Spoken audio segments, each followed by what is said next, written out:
Hello and welcome students, Gyanjyoti coaching সেন্টারের পক্ষ থেকে তোমাদের সকলকে আরও একবার স্বাগত। আমি ইয়াসমিন। আমি তোমাদের ইউনিভার্সিটির আন্ডারে এডুকেশন সাবজেক্টটি নিয়েই তোমাদেরকে পড়ানোর গাইড করার চেষ্টা করছি। আমার আজকে আলোচনার বিষয় রয়েছে কেমোথেরাপির পার্শ্ব প্রতিক্রিয়াগুলো কী রয়েছে, কেমোথেরাপির প্রকারভেদ কী রয়েছে, এই নিয়েই কিন্তু আজকে আমাদের আলোচনার বিষয়।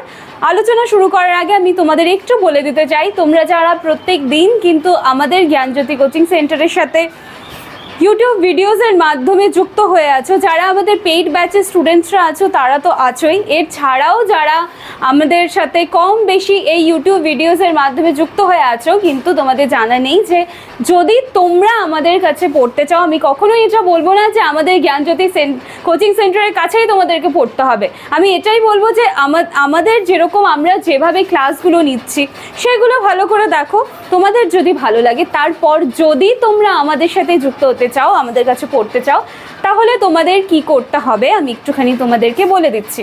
তোমরা কর্নারে এখানে দুটো নাম্বার দেখতে পাচ্ছ, এই নাম্বার দুটি হলো আমাদের জ্ঞানজ্যোতি কোচিং সেন্টারের হেল্পলাইন নাম্বার।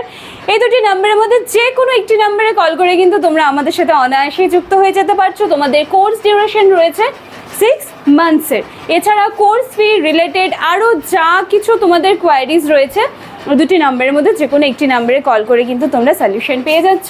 আর কথা না বাড়িয়ে আজকের টপিকে আমরা চলে আসি। দেখো, আজকের আমাদের যে আলোচনার বিষয় রয়েছে সেটা কিন্তু হলো কেমোথেরাপি কোন রোগে বা কিসের জন্য ব্যবহার করা হয়, এটা কিন্তু কম বেশি আমরা সবাই জানি।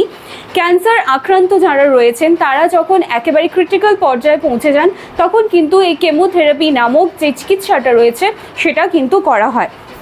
কেমোথেরাপির মাধ্যমে কি করা হয় যে যেই সেলসগুলো রয়েছে, যেই সেলসগুলো ক্যান্সারের কারণ হয়, সেই সেলসগুলোকে কিন্তু ধ্বংস করে দেওয়া হয় থ্রু কেমোথেরাপি। এবং এর সাথে সাথে কি করা হয়, যাতে সেই সেলসগুলো আর বিস্তার ঘটাতে না পারে সেই দিকেও কিন্তু সেই দিকটাও কিন্তু নিরাময় করার চেষ্টা করা হয় কেমোথেরাপির মাধ্যমে। এছাড়াও চেষ্টা করা হয় যে ওষুধ কোষের নিয়ন্ত্রক কেন্দ্রকে ধ্বংস করে দিয়ে কোষের মৃত্যু ঘটানো, এই সমস্ত কিছুই কিন্তু কেমোথেরাপির মধ্যে দিয়ে চেষ্টা করা হয়।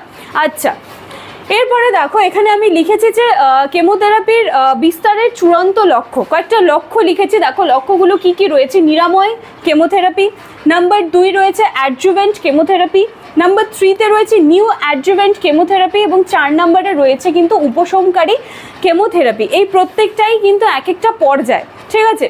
এই পাশে দেখো আমি লিখেছি আবার কেমোথেরাপি কিন্তু আবার এরও কিন্তু প্রকারভেদ রয়েছে, ঠিক আছে। প্রকারভেদগুলো কি কি রয়েছে দেখো: chemotherapy shorts, chemo cream, chemotherapy infusion, chemotherapy থিল এবং কেমোথেরাপি সার্জারি, ঠিক আছে।